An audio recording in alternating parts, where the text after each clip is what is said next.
Saludos, gracia y paz. ¿Alguna vez te has preguntado o has escuchado algún comentario que menciona a esas matanzas que hubo en el Antiguo Testamento, esas muertes multitudinarias en las cuales iban incluidos mujeres, ancianos y niños? Y quizás te hayas preguntado por qué Dios no solo permitía esto, sino que además Él mismo ordenaba que sucedieran. ¿Acaso nuestro Dios no es misericordioso como para compadecerse de este tipo de personas? ¿O es que hay una razón que pudiese justificar tal situación? Eso es lo que queremos analizar en este estudio. El capítulo 5 del libro de Josué termina con un encuentro que tuvo Josué, hijo de Nun, con el ángel guerrero de Yahweh, un capitán de ejército. Veamos lo que dice. Dice, cuando Josué estaba cerca de Jericó, alzó la vista y vio a un hombre parado delante de él con la espada desenvainada en la mano. Josué se le acercó y le preguntó, ¿eres uno de los nuestros o de nuestros enemigos? Él respondió, no, yo soy un capitán del ejército de Yahweh, acabo de llegar. Josué se arrojó de frente al suelo y postrándose le dijo, ¿qué le manda mi amo a su servidor? El capitán del ejército de Yahweh le respondió a Josué, quítate las sandalias de los pies, que el lugar donde estás es sagrado. Y Josué lo hizo así. Entonces comienza el capítulo 6 del mismo libro diciendo, Jericó estaba bien cerrada a causa de los israelitas, nadie podía salir ni entrar.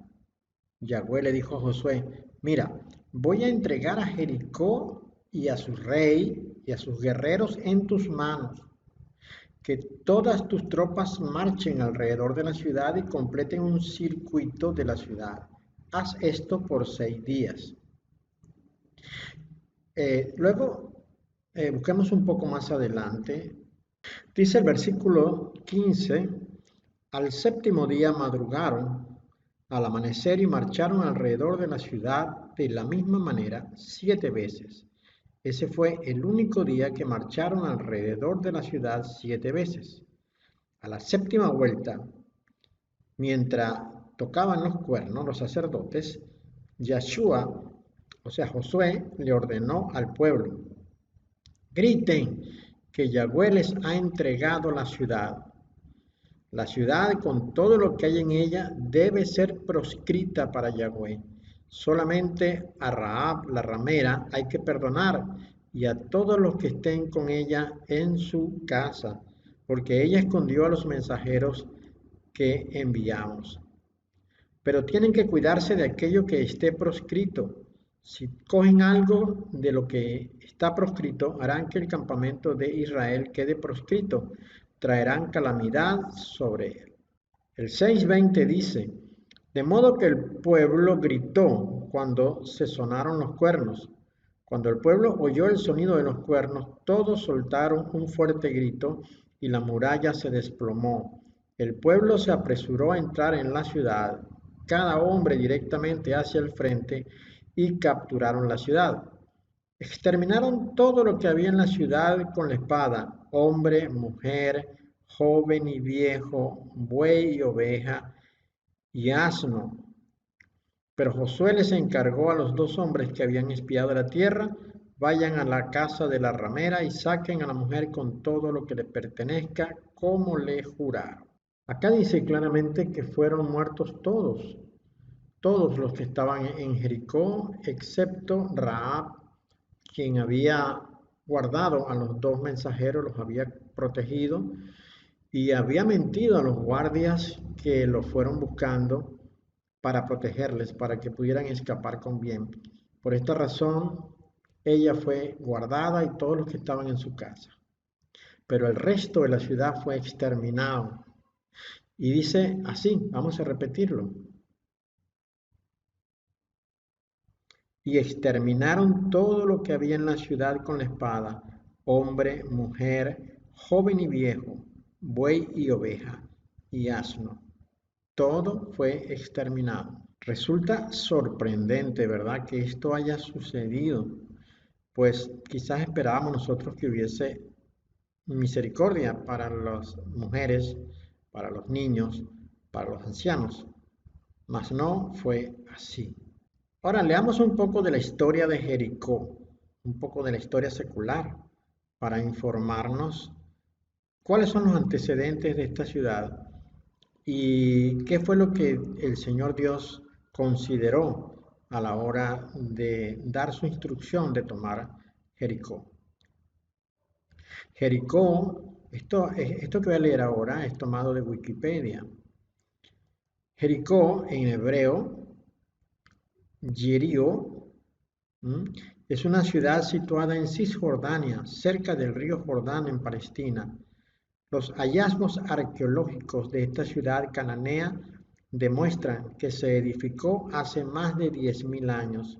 Sus habitantes originarios fueron los cananeos.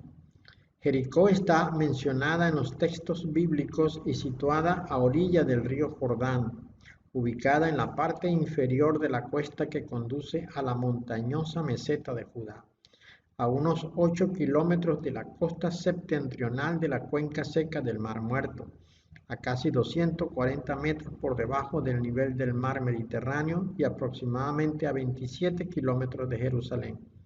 Fue una importante ciudad del Valle del Jordán, según lo leemos en Deuteronomio 34, versos 1 y 3, en la ribera occidental del río.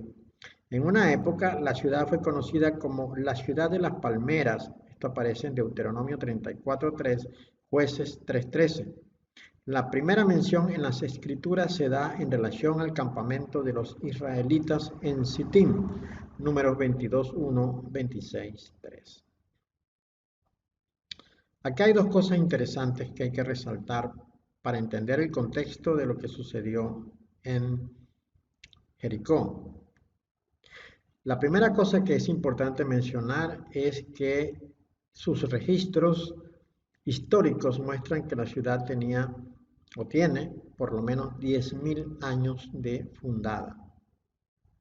Y lo segundo que debemos mencionar acá es quizás un error acá en lo que acabamos de leer, por cuanto dice que fue una ciudad habitada por cananeos. Los cananeos son los descendientes de Canaán, hijo de Cam, nieto de Noé. Y Noé tiene un registro de más o menos unos 4.000 años para acá. De manera que es imposible que los cananeos hayan sido los habitantes originarios de esta tierra. Muy probablemente lo que sucedió es que fue colonizada por civilizaciones previas a Adán, entre ellos los sumerios y los acadios, quienes sí habitaron toda la zona de Mesopotamia. Y lo más seguro es que esta región luego quedó a disposición de los descendientes de Canaán, que eran los cananeos, pero ya en un tiempo mucho más reciente. De esta manera podría coincidir la historia secular con la historia de las Sagradas Escrituras. Pero sin embargo es interesante que nos preguntemos cómo es posible que una ciudad tenga 10.000 años de fundada si nuestros registros de la Sagrada Escritura nos dicen que Adán debe tener alrededor de unos 6.000 años de que fue creado, es decir, que fue formado por Dios. Si el hombre de las Sagradas Escrituras, que fue Adán, el primer hombre de las Sagradas Escrituras, que fue Adán, fue formado hace 6.000 años, no más de allí, entonces, ¿cómo es posible que hubiese una ciudad fundada que tuviese por lo menos 10.000 años? Es acá donde se nos comienza a poner difícil la situación porque no logramos compaginar el texto sagrado con la historia secular. Sin embargo, sí podemos hacerlo si nuestra mente como cristianos se abre y permitimos que y permitimos el razonamiento que investiga, que busca, que va tratando de hallar la verdad, aún a pesar de que esto pudiera causarnos cierta incomodidad desde el punto de vista de nuestra fe. Porque es difícil para un cristiano aceptar que haya habido una civilización previa a la creación. Esto es prácticamente imposible para un cristiano aceptar esto. Sin embargo, no obstante, es posible comprenderlo si tenemos nuestra mente abierta, pues para aceptar que hay una parte de la historia que no podemos desechar. Por ejemplo, ¿de dónde salió la esposa de Caín? Las Sagradas Escrituras no nos hablan de una hermana de Caín, aunque sí hemos podido encontrar registros, y hay que ser honestos con esto. Por ejemplo, en el libro de los Jubileos, el libro de los Jubileos va un poco más allá de lo que nos dicen las Sagradas Escrituras, porque dice que Eva parió no solamente a Caín y a Abel, sino también a una hija. Y esto prácticamente contemporáneos los tres. Quiere decir, según el libro de los Jubileos, y eso lo dice muy claramente, que Caín casó con esta hermana de él. Ahora bien, las Sagradas Escrituras no nos dicen nada, no nos hablan nada de esta hermana de Caín que nació simultáneamente. Lo que nos dice después, lo que nos dice la Sagrada Escritura es que Adán y Eva tuvieron hijos e hijas, pero esto fue después que nació Set. Y después que nació Set, ya Caín había sido expulsado del huerto del Edén y ya había ido errante a las tierras de Nod y ya había encontrado a su esposa.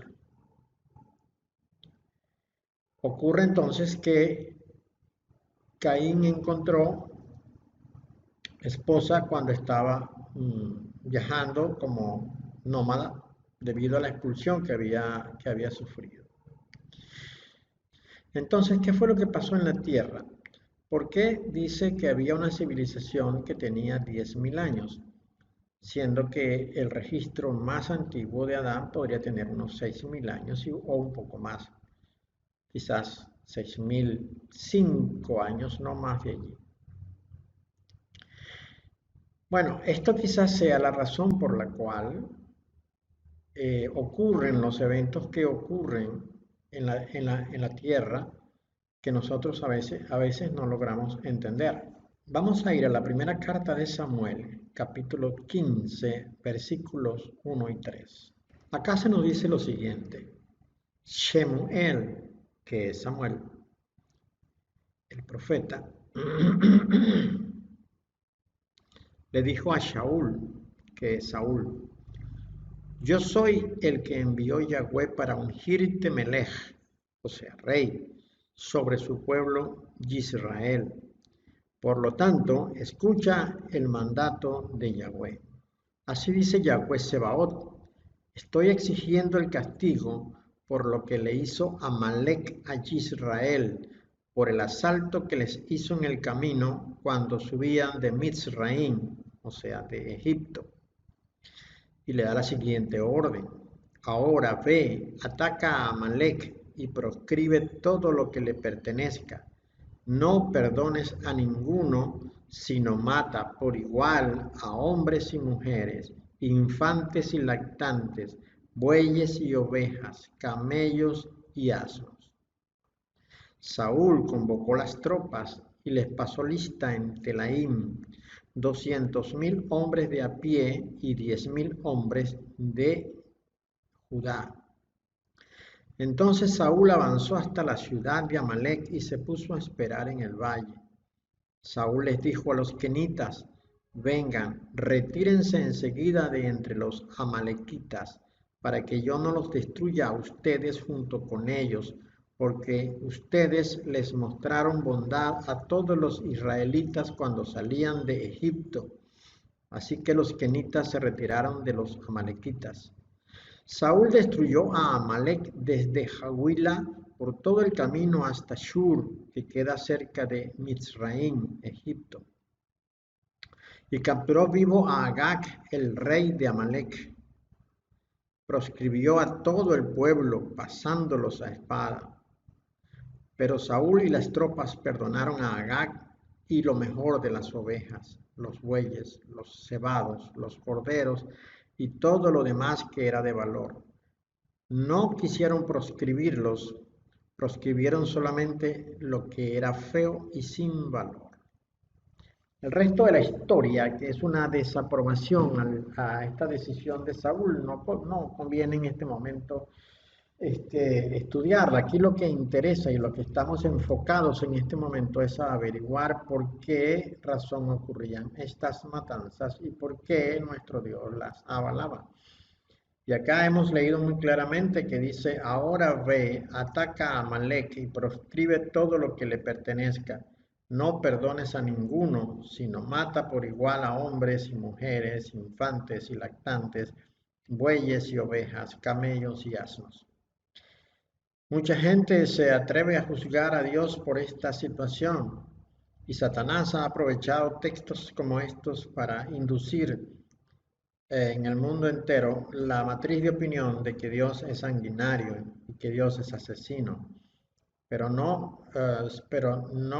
nadie se atreve a buscar a entender la razón por la cual esto ocurre. Y sin duda hay una razón para esto. Hay una razón para esto y la razón justifica la decisión de Dios, porque Dios es soberano en cuanto a sus decisiones, pero es que además sus decisiones siempre están sustentadas por la justicia. Dios es un Dios justo y en consecuencia todas sus decisiones también lo son.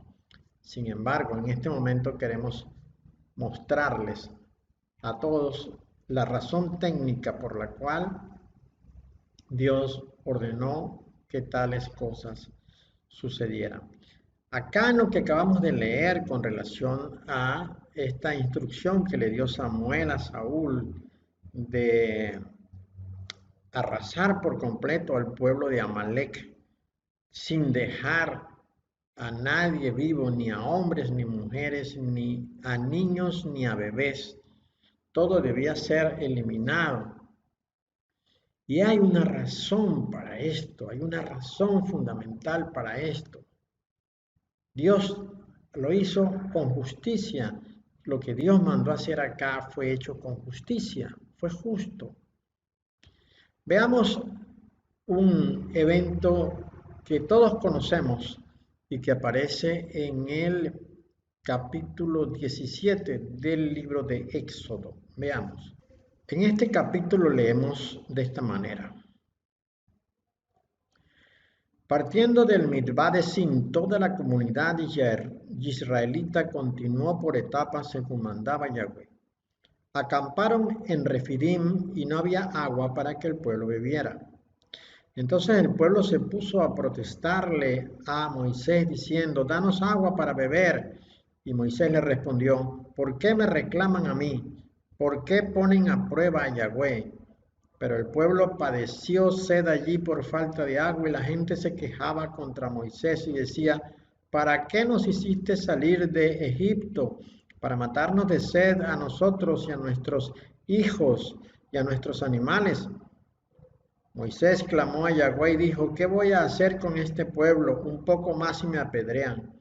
Entonces Yahweh les dijo a Moisés, pasa delante del pueblo, lleva contigo a alguno de los ancianos de Israel y llévate la vara con la que golpeaste el río y ponte en marcha. Yo estaré delante de ti allá sobre la roca de Joreb. Golpea la roca y saldrá agua de ella para que beba el pueblo. Y Moisés lo hizo así a vista de los ancianos de Israel. Y llamó a aquel lugar Meshá, prueba, y Meribá, queja, porque los israelitas se quejaron y porque pusieron a prueba a Yahweh diciendo, ¿está Yahweh presente entre nosotros o no?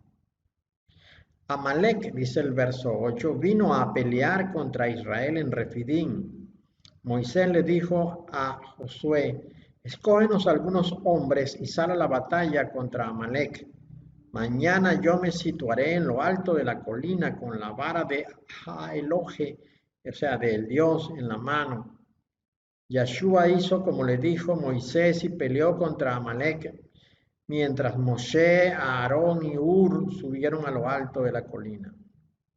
Entonces, mientras Moisés mantenía en alto su mano, Israel dominaba, pero siempre que bajaba la mano, dominaba Amalek.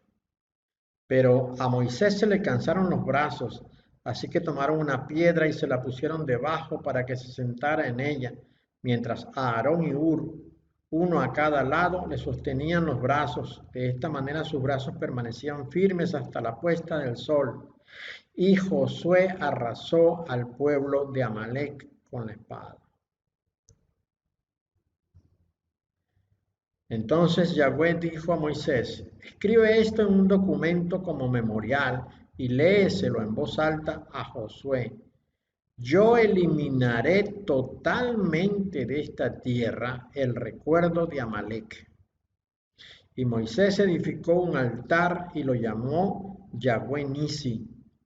Y dijo, significa que por haber una mano contra el trono de Yahweh estará en guerra con Amalek a través de los siglos. Este punto es definitorio en cuanto a lo que nosotros debemos entender de lo que sucedió en aquel momento y la razón por la cual Dios tomó decisiones para eliminar a algunos pueblos, arrasarlos por completo. En este punto estamos hablando de Amalek. Sobre Amalek había algunas acusaciones, sobre el pueblo de Amalek había algunas acusaciones que pesaban en contra de él. Vamos a ver estas acusaciones y luego regresamos otra vez acá al capítulo 17 del libro de Éxodo. Por ejemplo, acá en el capítulo 25 del libro de Deuteronomio, versos 17 en adelante leemos, recuerda lo que te hizo Amalek en tu viaje, después que saliste de Egipto, cómo, sin respeto a Elohe, te sorprendió en la marcha cuando estabas agotado y fatigado y acuchilló a todos los rezagados en tu retaguardia.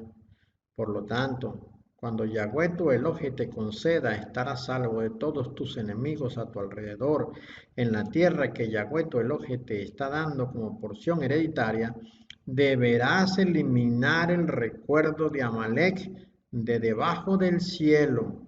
No lo olvides. Qué importante poder leer esto.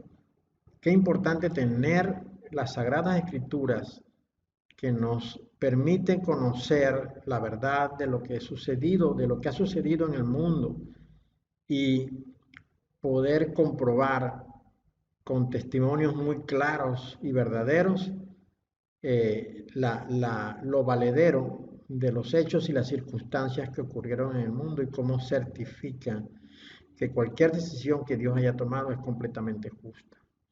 Resulta que el pueblo de Amalek esperaba a que Israel hubiese estado fatigado y cansado de sus jornadas de trabajo.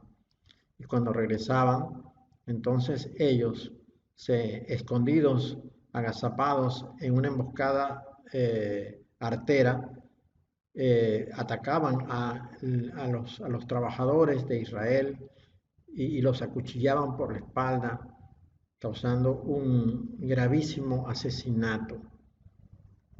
Esto Dios lo conocía, Dios lo sabía, y por eso es tan notorio su mandato cuando dice lo siguiente. Por tanto, cuando Yahweh tu Elohe te conceda estar a salvo de todos tus enemigos a tu alrededor en la tierra que Yahweh tu Elohe te está dando como porción hereditaria, deberás eliminar el recuerdo de Amalek de debajo del cielo. No lo olvides. Ahora regresemos de nuevo al capítulo 17 de Éxodo y revisemos lo que allí dice.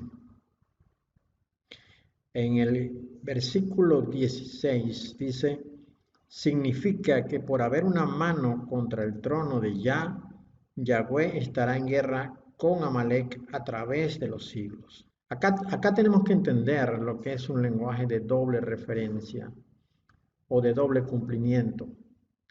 Muchas veces en las Sagradas Escrituras vamos a encontrar textos que contienen un lenguaje de doble referencia o de doble cumplimiento. Es de doble referencia por cuanto tiene una referencia primera, una referencia inicial, que es el objeto a quien se le está dando la instrucción. Pero tiene una segunda referencia que es la más importante porque es el destinatario final. Tal es el caso, por ejemplo, de Ezequiel 28. Ezequiel 28, el destinatario inicial es el rey de Tiro, pero el destinatario final, la referencia final, es Satanás. Y Dios usa este recurso muchas veces en las Sagradas Escrituras. Por ejemplo, Isaías 14 contiene el lenguaje de doble referencia. Acá, en este punto, también está usando un lenguaje de doble referencia. Porque se nos dice que la mano de Amalek se levantó contra el trono de Yahweh. Pero el trono de Yahweh está en los cielos, está fuera del contexto natural del hombre de la tierra. ¿Cómo podría entonces Amalek haberse levantado en contra del trono de Dios? Porque Amalek vive en la tierra y Dios está en otro lugar. Claro, lo que pasa es que Amalek es el destinatario inicial, es la referencia inicial, pero la referencia segunda, que es la más importante, es Satanás. Acá se le está diciendo a Amalek que se levantó contra el trono de Yahweh, pero lo que pasa es que quien se levantó contra el trono de Yahweh fue Satanás, y esto aparece en Ezequiel 28 y también en Isaías 14. El querubín grande y protector quiso desplazar a Dios de su trono, de su autoridad, de su soberanía. Y para ello hizo acuerdo con ángeles, con la tercera parte de los ángeles hizo acuerdos.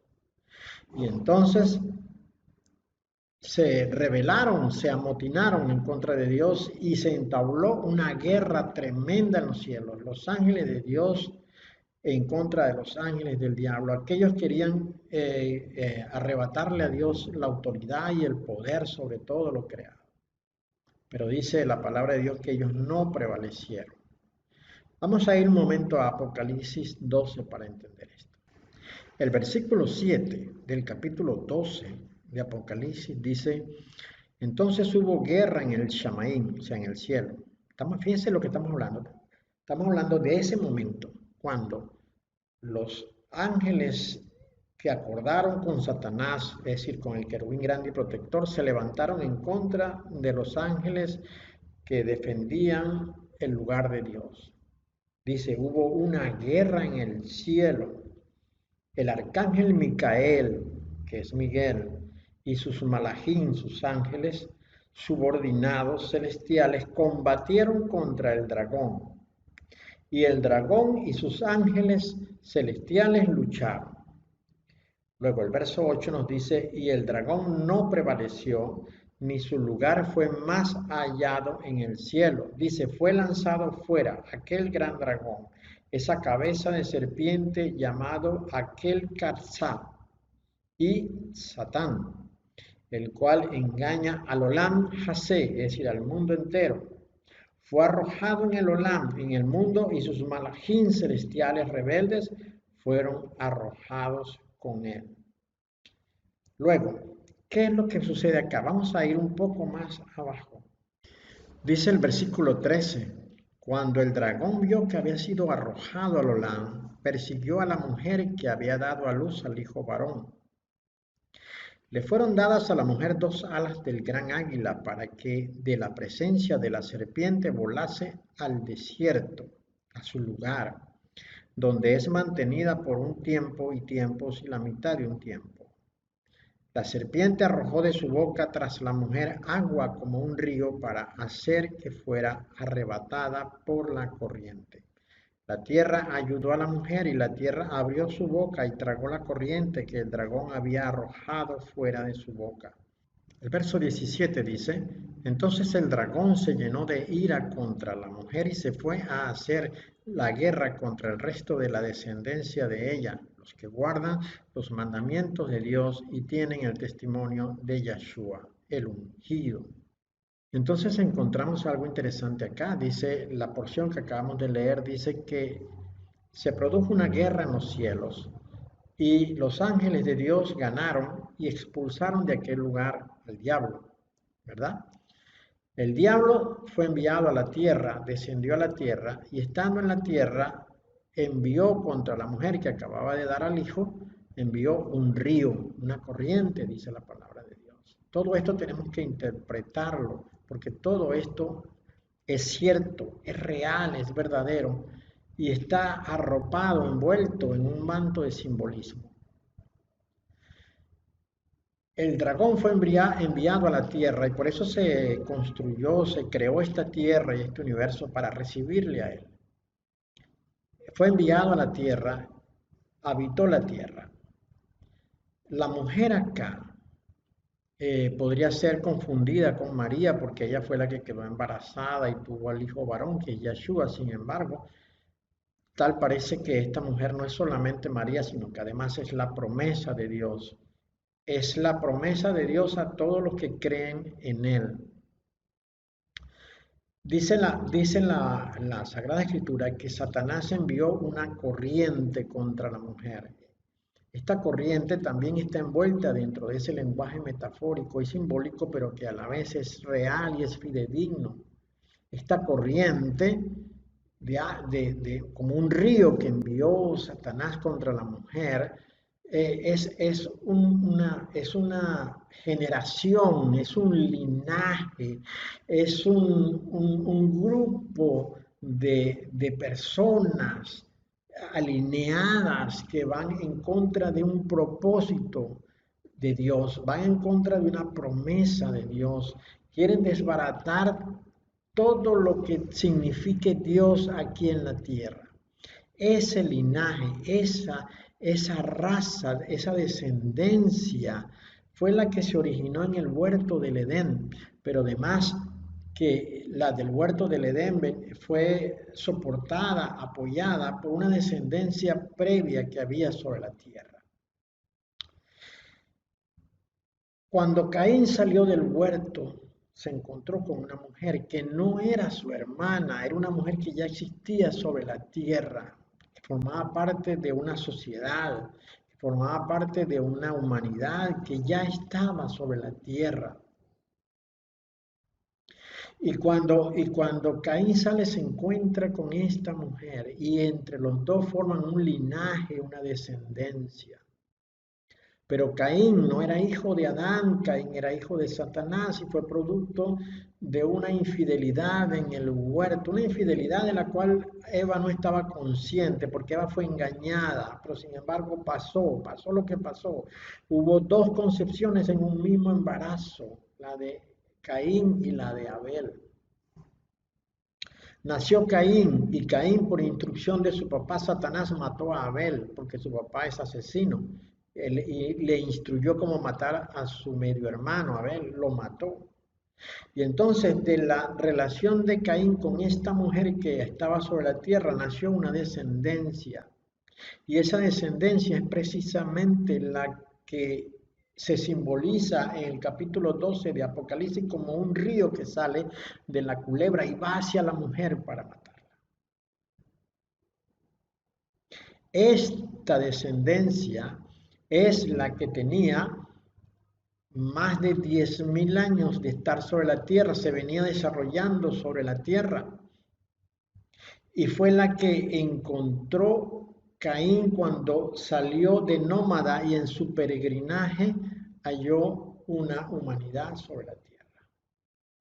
Esta humanidad, entonces, como parte de esta humanidad es Amalek, porque no es solamente Amalek, hay una humanidad una humanidad fuera del plan de Dios, que es muy, muy, muy grande. Y esa humanidad, vamos a estar mencionando dentro de un momento quiénes son. Esa humanidad que se originó con Caín, se pobló grandemente sobre la tierra. Y es de donde salen los amalecitas, por ejemplo. Uno de ellos son los amalecitas. Amalecitas, enemigos de Israel, los asesinaban por la espalda porque son sus enemigos, porque Caín era enemigo de Abel. Y todo lo que sea la descendencia de Satanás es enemiga de la descendencia de Dios. Esto es lo que dice Génesis 3:15. Génesis 3:15 dice, pondré enemistad entre ti y la mujer, y entre tu linaje y el suyo. Este te golpeará la cabeza y tú le herirás el talón. El linaje del pueblo de Dios y el linaje de Satán. Aquí está muy claro. Satanás tiene un linaje. Satanás tiene una descendencia que viene por medio de Caín. Dios tiene un linaje, Dios tiene una descendencia que viene por medio, primeramente era por medio de Abel, pero Abel fue asesinado. Entonces le tocó el turno al siguiente hijo de Adán y de Eva, que es Set. Dios tiene un linaje a partir de Set. Satanás tiene un linaje a partir de Caín.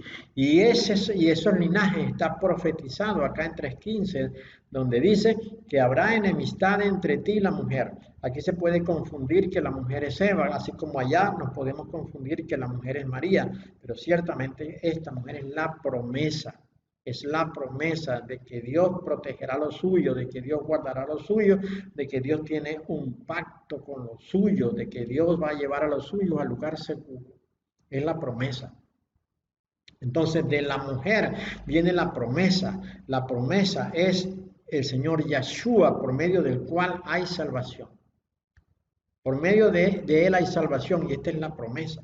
Entonces, los descendientes de Dios, primeramente el pueblo de Israel y segundo, los que son descendientes por medio de Yeshua, por la fe en Yeshua, ellos dos han sido hechos un solo pueblo, como nos dijo Pablo. Y entonces es a partir de esto que se produce la confrontación. Hay una confrontación eterna entre el linaje de la culebra y el linaje de Dios. Una confrontación eterna que será desde aquel comienzo hasta el final de todas las cosas, cuando los santos sean llevados a los cielos y guardados en los recintos celestiales, protegidos de la descendencia de Caín. Ahora veamos esto. Nosotros sabemos que Noé entró en el arca, con Noé entró su esposa y también sus 3 hijos con sus 3 esposas. Es decir, en el arca entraron 8. El diluvio destruyó toda forma de vida, excepto la de los peces y la de Noé con su familia. El resto fue destruido, también excepto lo que estaba metido en el arca, porque eso fue guardado para no ser destruido. Luego, cuando terminó el diluvio, cuando se secó la tierra, se empezó a formar una nueva humanidad a partir de Noé. Ahora bien, las Sagradas Escrituras no nos dicen quién fue la esposa de Noé. La historia secular sí nos dice que la esposa de Noé fue Naama. Y Naama era hermana de Tubal-Caín, Tubal-Caín nieto de Caín. En consecuencia, todo parece indicar que Noé casó con una descendiente de Caín. Entonces Noé, 10º en la línea generacional de Dios, casó supuestamente con una descendiente de Caín. Y entre ellos se formó lo que sería las razas que poblaron la tierra. Ahora bien, entre Noé y su esposa tuvieron 3 hijos, que son Sem, Cam y Jafet. De esos 3 hijos, el único que mantenía la línea generacional era Sem. La línea generacional santa, la que viene de Dios, era Sem. Los otros 2, Cam y Jafet, no pertenecían a la línea generacional santa. En consecuencia, entre ellos se mantenía la línea generacional de Caín. De estos dos hijos, de los dos hijos que complementarios, Cam y Jafet, el que tiene mayores consecuencias sobre la humanidad es Cam, porque Cam fue abuelo de Canaán y Canaán fue maldito por su abuelo. Veamos esto. Dice el capítulo 9, versículo 19, dice lo siguiente, del Génesis, dice lo siguiente. Estos tres fueron los Beneí, es decir, los hijos de Noé, y ellos se propagaron por todo el mundo. Noé, que era agricultor, fue el primero en plantar una viña. Un día bebió vino y se emborrachó y quedó desnudo dentro de su tienda. Cam, el padre de Canaán, vio a su papá desnudo y salió a contárselo a sus dos hermanos. Sem y Jafet tomaron una capa y se la pusieron en los hombros y caminando de espalda cubrieron la desnudez de su padre. Como iban mirando para otro lado, no vieron a su padre desnudo. Cuando Noé despertó de la borrachera y supo qué le había hecho su hijo menor, dijo, degradado sea Canaán, el más bajo de los esclavos será para sus hermanos. Y añadió, bendito sea Yahweh, Elohe de Sem, sea Dios de Sem, que Canaán sea su esclavo, que Elohe extienda a Jafet extensión y que habite en las tiendas de Sem y que Canaán sea esclavo de ellos. Noé vivió después del diluvio 350 años. Noé maldijo a Canaán y en consecuencia esa maldición de Noé sobre Canaán se extendió de manera literal por el resto de sus días. Ahora vayamos a Abraham. Vayamos a Abraham, porque Abraham tiene también un protagonismo dentro de esto. En el capítulo 12 del libro de Génesis leemos lo siguiente. Yahweh le dijo a Abraham, sal de tu tierra natal y de la vallid de tu padre, y la parentela de tu padre, a la tierra que yo te mostraré. El versículo 12:4 dice, Abraham salió como Yahweh le había mandado y Lot fue con él. Abraham tenía 75 años de edad cuando salió de Aram. Abraham tomó a su esposa Sarai y a Lot, el hijo de su hermano, y a toda la riqueza que habían acumulado y las personas que habían adquirido en Aram y se dirigieron a la tierra de Canaán. Cuando llegaron a la tierra de Canaán, Abraham atravesó la tierra hasta el sitio de Shequem, en la encina de Moré. Los canaanitas estaban entonces en la tierra. Resulta que el lugar a donde fue enviado Abraham para ocupar la tierra era el lugar donde habitaban los canaanitas. Los canaanitas descendientes de Canaán, maldito por su abuelo y respaldado por Dios en todo esto. ¿Por qué ocurren estas cosas? Bueno, por los dos linajes, por las dos descendencias. Porque Sem era descendiente de Set, bendito de Dios, la línea generacional de Dios. En cambio, Canaán, nieto de Cam, del linaje de Caín, formaba parte de una descendencia que nunca fue planificada por Dios y nunca fue aprobada por Dios. Pongamos las cosas de esta manera. Si no hubiese habido la infidelidad del huerto y Eva hubiese quedado embarazada solamente de Abel, pues habría un solo linaje sobre la tierra. Y en consecuencia no habría nada que lamentar. Pero, habiendo ocurrido los hechos del huerto, y siendo que a partir del huerto se generó una descendencia que no era de Dios, que provenía precisamente del hijo de Satanás, que es Caín, entonces sobre la tierra se han producido todo lo que hemos visto hasta ahora. Todo lo que ha ocurrido sobre la tierra es producto de esa infidelidad. Lo que conocemos de historia de la humanidad es producto de esa infidelidad. De tal manera entonces que Dios está enviando en este momento a Abraham a recuperar una tierra que es de Dios.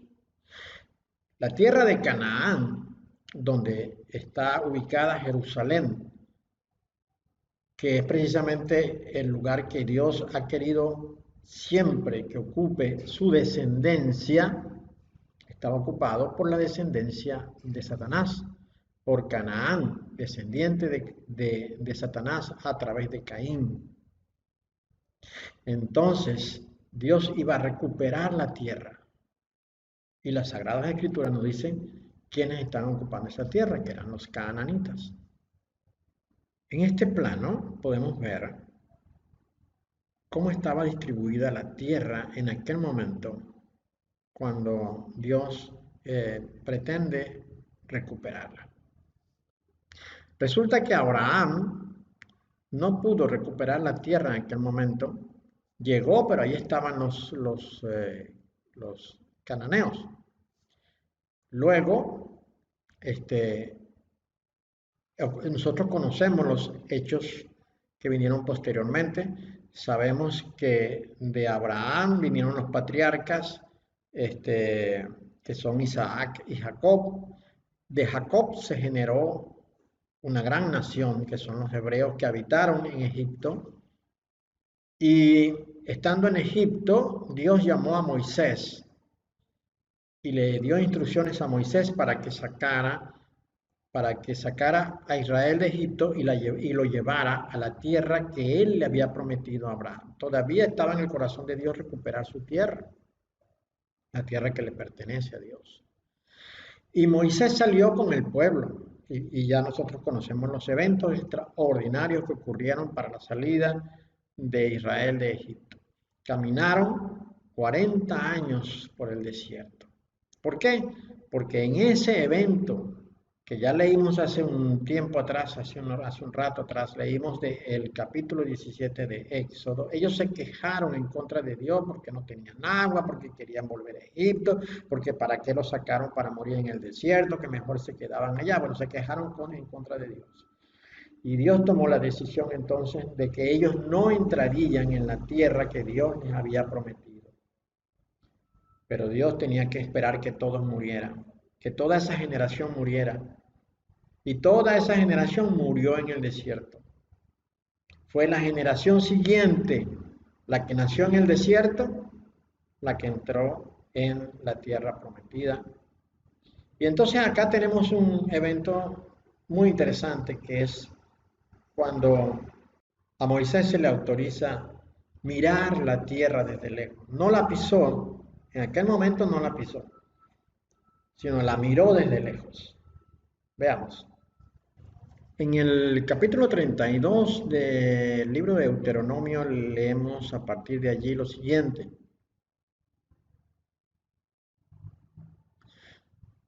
Ese mismo día Yahweh le habló a Moisés. Sube a estas alturas del Abarim hacia el monte Nebo, que está en la tierra de Moab frente a Jericó, y contempla la tierra de Canaán que les estoy dando a los israelitas como su propiedad. Tú morirás en la montaña que vas a subir y te reunirás con tu padre, como murió tu hermano Aarón en el monte Hor y se reunió con su parentela. Porque ustedes dos me faltaron entre el pueblo israelita en las aguas de Meribá, Kadesh, en el Midbar de Zin, al fallar en sostener mi santidad entre el pueblo israelita. Tú contemplarás mi tierra, pero no entrarás en ella, la tierra que le estoy dando al pueblo israelita. Recordemos, ¿verdad? Cuando Moisés golpeó la piedra, porque la piedra es el ungido Yeshua, y salió agua de allí, ¿verdad? Y dice la palabra que Dios consideró que aquello era una gran falta de parte de Moisés y de Aarón, que por esa razón no iban a entrar allá. Pero Dios le permitió ver la tierra, y esa tierra que vio Moisés es la misma que aparece en el plano que les mostramos.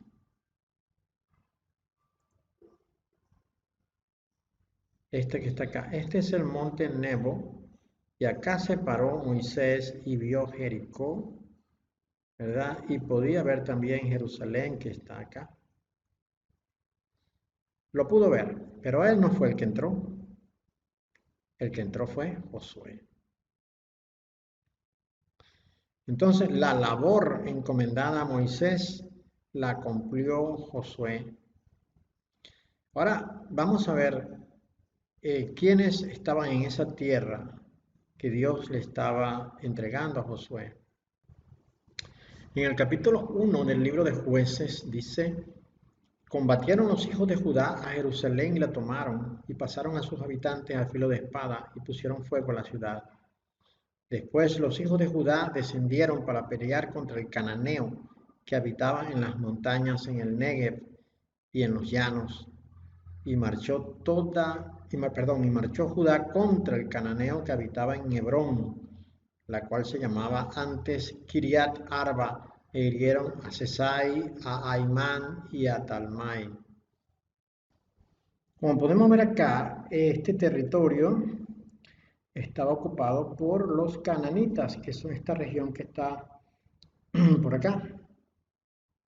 Y los cananitas, descendientes de Canaán, nieto de Can, territorio maldito, porque era una generación maldita, porque era habitada precisamente por los descendientes de Caín, tenían que ser quitados del medio. Notemos que este territorio es precisamente la tierra que vio Noé cuando se pudo parar en el monte de Nebo. Miró hacia el sector donde estaba siendo ocupado por los cananitas. Ahora, cuando Dios hizo el pacto con Abraham, que aparece en el capítulo 15 de Génesis, dice lo siguiente: en aquel día hizo Yahweh un pacto con Abraham diciendo: a tu descendencia daré esta tierra, desde el río de Egipto hasta el río grande, el río Éufrates, la tierra de los ceneos, de los ceneseos, los cadmoneos, los eteos, los fereceos, los refaitas, los amorreos, los cananeos, los gergeseos y los jebuseos. Dice, toda la tierra que está entre el río de Egipto, que es el río Nilo, y el río grande, que es el río Éufrates. Y como podemos comprobar en este mapa, precisamente Israel va desde el río de Egipto hasta el gran río Éufrates que pasa por acá arriba. De manera que Dios cumplió con lo que le había ofrecido a Abraham. Pero este territorio que está acá es exactamente este territorio que está acá, y es exactamente este territorio que está acá.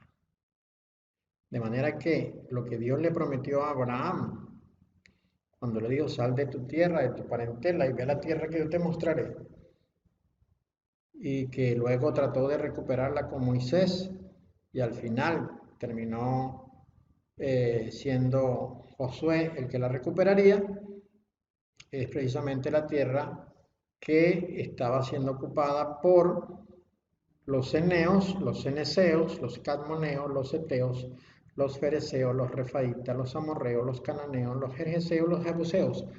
Todos ellos descendientes de Caín, ninguno formaba parte de la descendencia de Set, que era la descendencia santa. Todos ellos hijos de Satanás o descendientes de Satanás por la línea de Caín. Esta es la razón fundamental por la cual Dios decide arrasar pueblos enteros, porque son pueblos que al tener Los genes del diablo son pueblos que nunca se rendirán en adoración al Dios Todopoderoso, no le reconocerán como Dios, no le servirán, sino que son parte de esa corriente que salió de la boca de la culebra para destruir la promesa, para destruir la mujer, que aparece en Apocalipsis capítulo 12.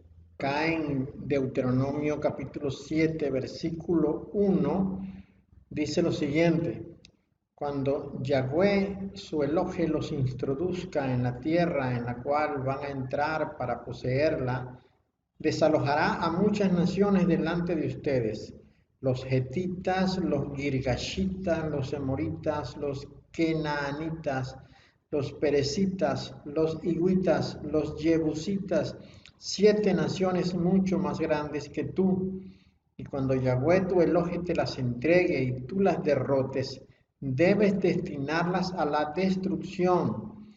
No les den tregua ni les den cuartel. No harás alianza matrimonial con ellas. No les des tus hijas a sus hijos, ni tomes sus hijas para tus hijos, porque ellas apartarán de mí a los hijos de ustedes para adorar a otras deidades, y la ira de Yahweh se encenderá contra ustedes, y él te exterminará prontamente. Más bien, esto es lo que harán con ellas: derribarán sus altares, demolerán sus pilares, cortarán sus postes sagrados y echarán al fuego sus imágenes esculpidas, porque tú eres un pueblo consagrado a Yahweh tu Elohim de todos los pueblos de la tierra. Yahweh tu Elohim te escogió a ti para ser su pueblo especial. No es de extrañar entonces que un pueblo nacido de el diablo, de Satanás, sea entonces un pueblo que adore a ídolos falsos, que adore a demonios.